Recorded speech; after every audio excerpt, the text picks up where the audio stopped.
నమస్కారం, welcome to our channel. నేను సహస్ర. ఏపీలో టీడీపీ కూటమి అధికారంలోకి వచ్చిన తర్వాత మరి పరిస్థితులు మారాయంట. ఎందుకంటే గత హయాంలో దాదాపు 5 ఏళ్ల క్రితం పరిపాలన వల్ల మొత్తం ఆంధ్రప్రదేశ్ అంతా కూడా 30 సంవత్సరాలు వెనక్కి వెళ్ళిందని అంటున్నారు. మరి ఈ 1 ఇయర్ నుంచి ఎంత ముందుకు వెళ్ళింది ఏంటి తెలుసుకుందాం. అంతేకాకుండా ఇప్పుడు ప్రస్తుతం ఏపీ కూటమిలో కొన్ని లోపాయికారి ఒప్పందాలు కూడా జరుగుతున్నాయి, వాళ్ళకి పడట్లేదు అని అంటున్నారు. మరి అది కూడా నిజమా కాదో కూడా తెలుసుకుందాం. సో మనతో పాటు ఉన్నారు TDP activist common man Kiran. ఎట్లా ఉంది ఏపీ పరిస్థితులు, ఎలా ఉన్నాయి, కూటమి అధికారంలోకి వచ్చినాక ఏం జరగబోతుంది, ఇవన్నీ మాట్లాడదాం. నమస్కారం అండి. నమస్తే. చెప్పండి. సో మొన్న రీసెంట్గా వైసీపీ వాళ్ళని కొంతమంది కలిశాను. మమ్మల్ని మేమున్నప్పుడు అసలు అభివృద్ధి లేదు, 30 సంవత్సరాలు వెనక్కి వెళ్ళింది అది అన్నారు. మరి ఇప్పుడు తెగ బాధపడిపోతున్నాము అనేసి అప్పుడు అన్నోళ్ళు, మరి ఇప్పుడు చంద్రబాబు నాయుడుకి వచ్చినాక చాలా సంతోషంగా ఉన్నామని ఎత్తిపోటు మాటలు కూడా మాట్లాడుతూ ఉన్నారు.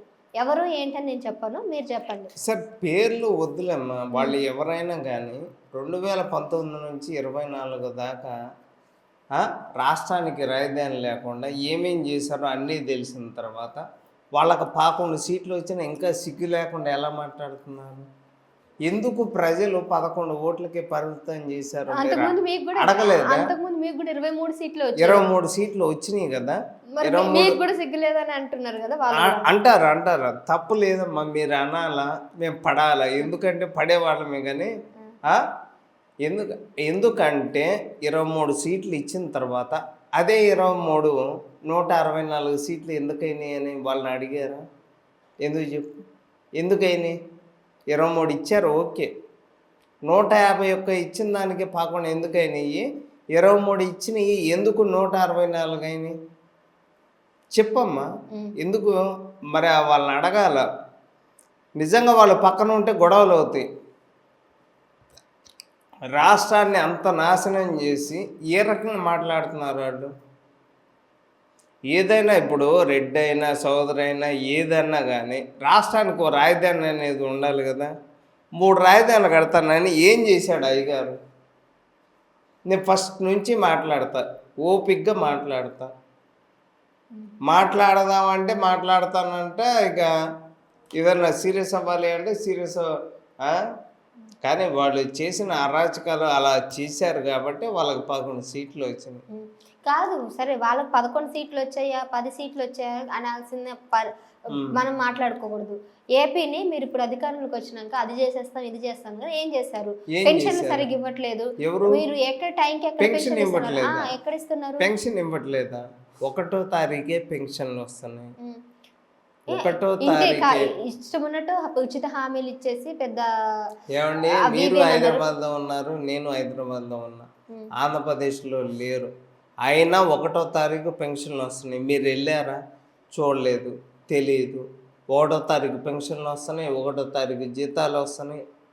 ఇప్పుడు రాష్ట్రానికి ఒక రాజధాని ఉంది, రాజధానిలో పెట్టుబడులు వస్తున్నాయి. ఇవన్నీ ఎన్ని లక్షల కోట్ల పెట్టుబడులు వస్తున్నాయి. దాదాపు ఆంధ్రప్రదేశ్కు అమరావతి రాజధాని అయితే మా ఆంధ్రప్రదేశ్కు వైజాగ్ ఆర్థిక రాజధానిగా తయారవుతుంది. వైజాగ్ ఏ విధంగా డెవలప్ అవుతుందంటే ఇండియాకు ఆర్థిక రాజధాని ఏది అంటే బాంబే అని చెప్తారు. అదేవిధంగా బాంబేను తలదన్నే విధంగా వైజాగ్ తయారవుతుంది. ఇంత డెవలప్మెంట్ కళ్ళ ముందు నీకు నిజంగా ఆ వ్యక్తికి కనపడలేదేమో అడగండి అమ్మా. ఇప్పుడు రాజధాని అమరావతి అని మీరు డిక్లేర్ చేశారు, మరి రాజధాని డెవలప్ అయిందా? చుట్టుపక్కల గ్రామాలలో మీరు మిమ్మల్ని ఒకసారి తీసుకెళ్తే గానీ ఈ మాట అసలు అక్కడ కట్టడాలు కానీ దావోస్ వెళ్ళి అసలు ఉట్టి చేతులతో ఊపుకొని ఎందుకు వచ్చారు? పెట్టుబడులు ఎందుకు తీసుకురాలేకపోయారు? తండ్రి కొడుకులు వెళ్ళి ఉట్టి చేతులు ఊపుకొని ఎందుకు వచ్చారు? దావోస్ వెళ్ళి ఉట్టి చేతులతో ఊపుకుంటూ వచ్చారు. ఇప్పటిదాకా ఎన్ని లక్షల కోట్లు వచ్చినాయి, పెట్టుబడులు వచ్చినాయి మీకు తెలియదు. సరే, ఆ దావోస్ సంఘటన గురించి నాకన్నా తెలంగాణలో ఉన్న ఐటీ మంత్రిని అడిగితే చెప్తారు. బాబు గారు అప్పుడు రేవంత్ రెడ్డి గారు కూడా వెళ్ళారమ్మా, దావోస్ వెళ్ళారు. మీరు హైదరాబాద్ లో తీసుకురావడం జరిగింది. మీరు ముఖ్యమంత్రి తెచ్చారు, ఓకే ఓకే. మేము తెచ్చాం, మరి మీరేం తెచ్చారు అంటున్నా? ఏంటిది? మీరేం తెచ్చారు? ఆంధ్రప్రదేశ్లో ఇప్పుడు డెవలప్మెంట్ జరుగుతుందా లేదా అన్నవి దావోస్ నుంచి వచ్చినాయా లేదా ఆ డేటా మాకు ఇంకా రాలే. సరే రాలేదు అనుకుందాం, దావోస్ నుంచి బాబు గారు ఏమీ తేలేదు అనుకుందాం. ఇప్పటిదాకా ఈ 9 నెలల్లో ఎన్ని లక్షల కోట్ల పెట్టుబడులు వచ్చినాయి ఆంధ్రప్రదేశ్కి మీకు తెలియదా? నాకు తెలియదు, అందుకే చెప్పండి. మీకు ఏమీ తెలీదు. అక్కడ 26 జిల్లాల్లో ప్రజలు కూడా ఈరోజు రియల్ ఎస్టేటు 26 జిల్లాల్లో ఎంత బ్రహ్మాండంగా ఉంది. పోలవరం ప్రాజెక్టు కావచ్చు, కంపెనీలు కావచ్చు, అన్నీ కూడా పెట్టుబడులు పెడుతున్నారు. పెట్టుబడులు పెట్టడానికి ఆంధ్రప్రదేశ్ స్వర్గధామంలాగా కనపడుతూ ఉంది. సరే, ఇంకొక విషయం ఏంటంటే ఈ మధ్యన పవన్ కళ్యాణ్ గారికి చంద్రబాబు నాయుడు గారికి అసలు పడట్లేదు. సొంతంగా పవన్ కళ్యాణ్ గారు బీజేపీతో కలిసిపోయి మళ్ళీ వచ్చే ఎన్నికల్లో పోటీ పెట్టబోతున్నారని ఒక వార్త. మీకు తెలుసో తెలీదో, బీజేపీ జనసేన టీడీపీ, మూడు టీడీపీ జనసేన బీజేపీ పొత్తులో భాగం అని మీకు తెలియదు? అదే కదా, ఇప్పుడు టీడీపీతోనే ఎక్కువ మచ్చిక లేకుండా బీజేపీతోనే ఎక్కువ మచ్చికతో ఉన్నారు పవన్ కళ్యాణ్ గారు. మీరు అట్లా అనుకుంటున్నారు. మరి ఈ మధ్య కాలంలో సనాతన డిప్యూటీ సీఎం పదవి ఇచ్చింది ఎవరమ్మా? పవన్ కళ్యాణ్ గారికి, చంద్రబాబు గారితోనేగా. మరి ఎట్లాగా కలిసి లేరు అని చెప్పి మీరు ఎట్లా మాట్లాడుతున్నారు? ఒక డిప్యూటీ సీఎం గురించి మేమేం చెప్పాలి చెప్పండి? పదవి ఇచ్చినాక ఇంక మేమేం మాట్లాడతాం? ఇంకా కలిసి లేరు అంటే ఎట్లాగా? అక్కడ వెళ్తున్నారు, బీజేపీ వాళ్ళని కూడా కలుస్తున్నారు, పొత్తులో భాగమే కదమ్మా, కలుస్తున్నారు, తప్పే అందులో. తర్వాత 5 ఏళ్ల తర్వాత ఎట్లా ఉంటారు ఏంటి అనేది ఎవరికి తెలీదు ఆ విషయం గురించి. తర్వాత కూటమిలో ఉంటారా ఉండరా అన్న విషయం మాకు తెలీదు. తర్వాత ఏమైంది అంటే పవన్ కళ్యాణ్ గారు ఎందుకు ఈ మధ్య కాలంలో సనాతన ధర్మం మీద, హిందూ ధర్మం మీద గురించి ఎక్కువ మాట్లాడుతున్నాడు?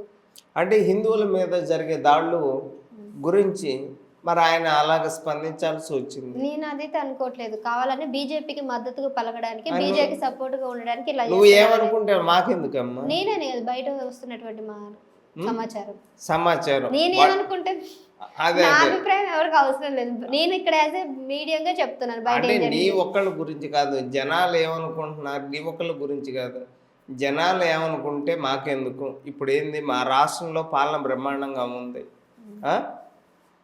రీసెంట్గా మీకు ఈ సంఘటన జరిగింది, అన్నమయ్య జిల్లాలో ఆడపిల్ల మీద యాసిడ్ దాడి జరిగింది. మరి అది నువ్వు అడగలేదు, అడగకపోయినా నేను చెప్తున్నాను అంటే నేను చెప్పాం, ఆ వ్యక్తి ఎవరైనా కానీ అరెస్ట్ చేయాలి అని చెప్పి మేమైతే, అతనికైతే ఉరిశిక్ష పడాలి అని చెప్పి కోరుకుంటున్నాం. ఏదన్నా కానీ కూటమిలో భాగమైన తర్వాత ప్రతిపక్షాలు కానీ ఎవరైనా కానీ మాట్లాడుతూనే ఉంటారు, అవన్నీ కామన్. మాకు కావాల్సింది ఏంటంటే మా రాష్ట్రం అభివృద్ధి కావాలి. రైట్ అండి, వాళ్ళకి కావాల్సింది వాళ్ళ రాష్ట్రం అభివృద్ధి కావాలంటున్నారు. అభివృద్ధి అయితే చేయలేదని కూడా చేయలేదు అని ఒక్క మాట మీరే అన్నారు. అభివృద్ధి కావాలి, అభివృద్ధి లేదు అని చెప్పి నేను ఎక్కడ చెప్పాను? అభివృద్ధి కావాలి అని అంటున్నారు. అంటే అభివృద్ధి ఉందా అమ్మ? నీకు కళ్ళకి కరిపివా? అంటే ఏపీ పాలిటిక్స్ మీరు చూస్తున్నారు చూడలేదు మీకు తెలియట్లే, కానీ ఏపీలో డెవలప్మెంట్ ఉంది. 164 సీట్లు వచ్చిన తర్వాత పెన్షన్లు కానీ జీతాలు కానీ, ఇప్పుడు డిఎస్సి కూడా రేపు ఎమ్మెల్సీ ఎలక్షన్స్ ఉన్నాయి 27వ తారీఖు తర్వాత, 27వ తారీఖు ఈ గుంటూరు కృష్ణా కావచ్చు, ఉభయ గోదావరి జిల్లాలో కావచ్చు. ఈ అయిపోయిన తర్వాత డిఎస్సి పోస్టులు కూడా రిలీజ్ చేస్తామని చెప్పారు. ఇన్ని పోలవరం ప్రాజెక్టు కూడా పూర్తి చేస్తామన్నారు. ఇన్ని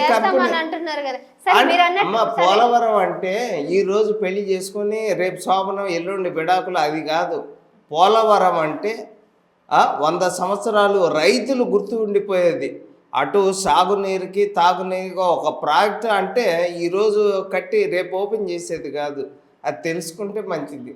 సరే, మీరు అన్నట్టుగా దీని గురించి ఇంకా పూర్తిగా మనకు తెలియాల్సింది. ఎందుకంటే ఏపీలో ప్రస్తుతంకి అయితే పెద్ద డెవలప్మెంట్ లేదనేది నేను నిన్న వార్త ప్రకారమే. ఇంతకు ఇన్ కేసు మీరు ఏపీకి సంబంధించిన వ్యక్తులు అయితే నిజంగానే డెవలప్ అయిందా అయితే కింద కామెంట్ చేయండి.